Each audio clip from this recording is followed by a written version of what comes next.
Now we are approaching to the lunch time. I will not take too much time. I will straightway go to the topic which has been assigned to me, and I am very much thankful to the organizers giving me this opportunity to speak on one of my favorite virus, that is adenovirus, which I have worked since its beginning in India. Thank you very much.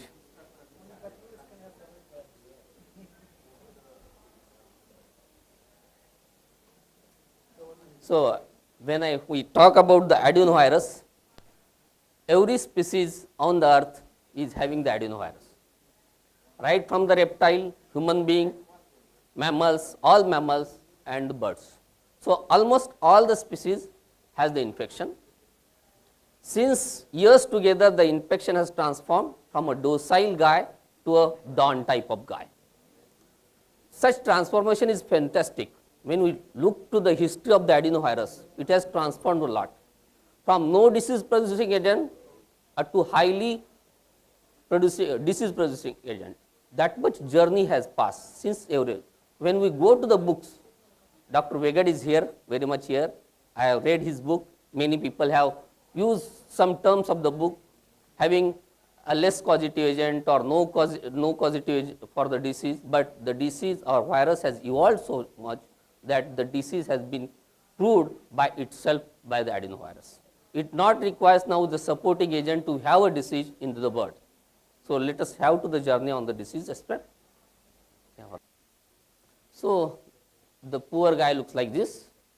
So, as I have told, it is worldwide distribution, all the bird species has been affected. There is sentence in respected Dr. Professor Vegad's book. This inclusion of this slide I have done today itself. He has given a very good quote. This does not mean that they are very common in chickens, but that does not mean that they do not cause the disease. However, it does mean that isolation of the fowl adenovirus in disease forms no basis for assuming that they are the cause of the disease. This is something, a puzzle he has put. Let us try to solve this puzzle on the journey of presentation. So, almost it replicates in the healthy birds. So, there are three typical scenario we can see, that if there is a virus into the bird's body, that does not mean that it will have a disease, that means a bird behave normally. Second, when there is other agents like the CV or IBD or any immune suppressive diseases, the bird triggered to have such infection, adenovirus infection, and birds show the symptoms of typical adenovirus type. Third, the adenovirus itself causes the disease, which is a little bit solution of this puzzle also. So, and this condition, particularly these infections are associated almost all form of the diseases, from the respiratory to the digestive to the tenosynovial to the poor growth to the poor respiration. All the symptoms which can be seen by this virus. So, as I mentioned, it has derived from the reptile family. Basically, it is evolution from the snake family to the human, and then the journey goes on with a different species. The virus has been isolated. It has a typical structure like this one. Sorry. So, 1, 2 and 3, this is penton, hexagon and viral genome. Basically, these are the structure and where the infection goes, how these are the typical proteins, and basically the genetic material will give the path to the behavior of the disease. So, it looks like this when we see into the electron micrograph. So, in group there are three groups in the avian adenoviruses, and one is the mustard adenovirus which is causing the disease to the mammals, and the avian adenovirus which causes the disease into the birds. In birds there are three groups again, group 1, group 2 and group 3. I will highlight only the chicken, that is in group 1, and group 3, that is the EDS virus. So, when we say the fowl adenovirus, that is in group 1, there are 12 types, 1 to 12, and within those 12 types they have categorized in the 5 groups, that is A, B, C, D and E.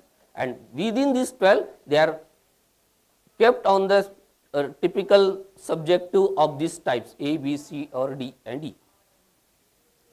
So, it has a resistant to the several disinfectant, tolerant to heat and pH range to 3 to 9, it is a wide range of the pH, and resistance to many of the used disinfectants.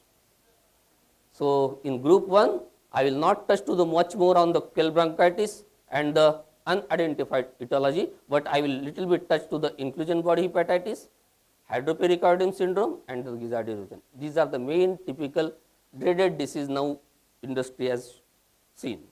And the last one in group 3, that is a EDS.